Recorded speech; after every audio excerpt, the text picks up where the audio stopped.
It's just around the corner. Get ready for the barbecues, the beach days.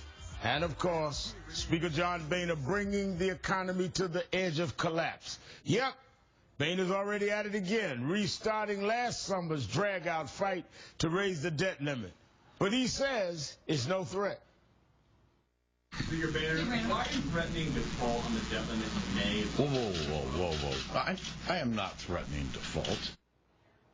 Boehner and other leaders met behind closed doors at the White House today. And guess how that went?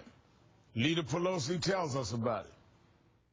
I haven't heard Kumbaya in so long I wouldn't even recognize it around here. I'm glad the Speaker enjoyed the sandwiches.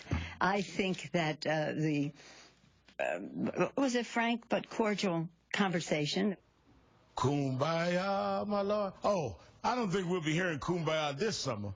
Joining me now is Congressman Jim McDermott, Democrat of Washington. Congressman, this was a huge failure last summer. Why would Speaker Boehner threaten to do it again?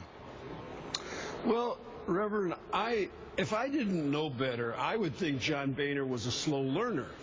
When he went through all that stuff he went through last year and brought the country to all that chaos, you'd think he wouldn't want to do that again in election year, except for the fact that they've decided that the best way to beat the president is to create chaos, don't solve any problems, make a mess everywhere you can, throw everybody under the bus you can get a hold of, anything that will prevent Barack Obama from being reelected.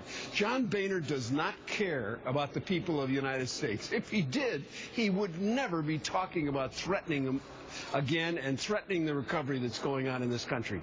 Now, the fact is that the congressional approval rating fell to a then record low after the last debt ceiling fight. Only 13% approved of Congress last August. So, I mean, he's not even doing well for his own colleagues. No, if you think about, he's going into an election where he has to elect some of these folks that he has dragged back and forth through the mud on his own side with these silly votes that don't go anywhere and make them look bad.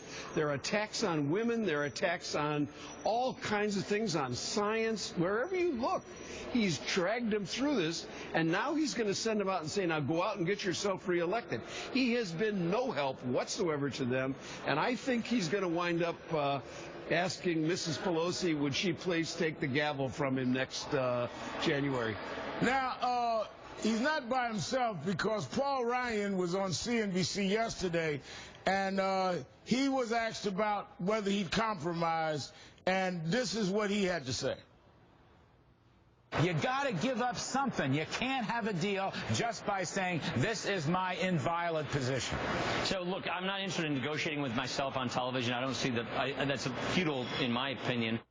Now, we see that the Speaker has said after the meeting, President Obama's spokesman says he doesn't want a replay of last summer's fight, but Boehner's office had a much different take. He says the Speaker told the President, quote, as long as I'm here, as long as I'm around here, I'm not going to allow a debt ceiling increase without doing something serious about the debt. But at the same time, Congressman, Boehner could be trying to use a debt limit as a bargaining tool, because on January 1st, the Bush tax cuts expire and $500 billion in defense cuts start to go into effect. Is this what they're after, trying to raise some kind of bargaining chip on this? My feeling is, Al, they have created the perfect storm. They've got all those tax cuts.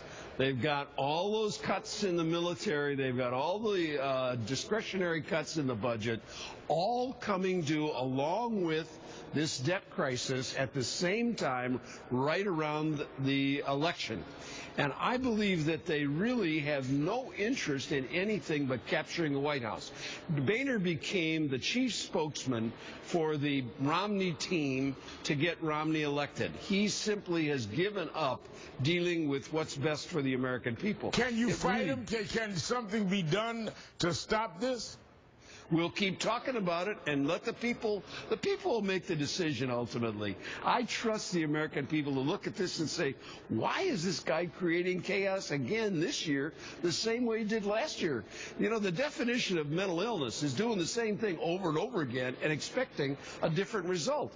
He expects he's going to get some different result this time, and he's not. He's going to have chaos. Congressman Jim McDermott, thanks for your time tonight. You're welcome. Ahead, Sarah Palin's been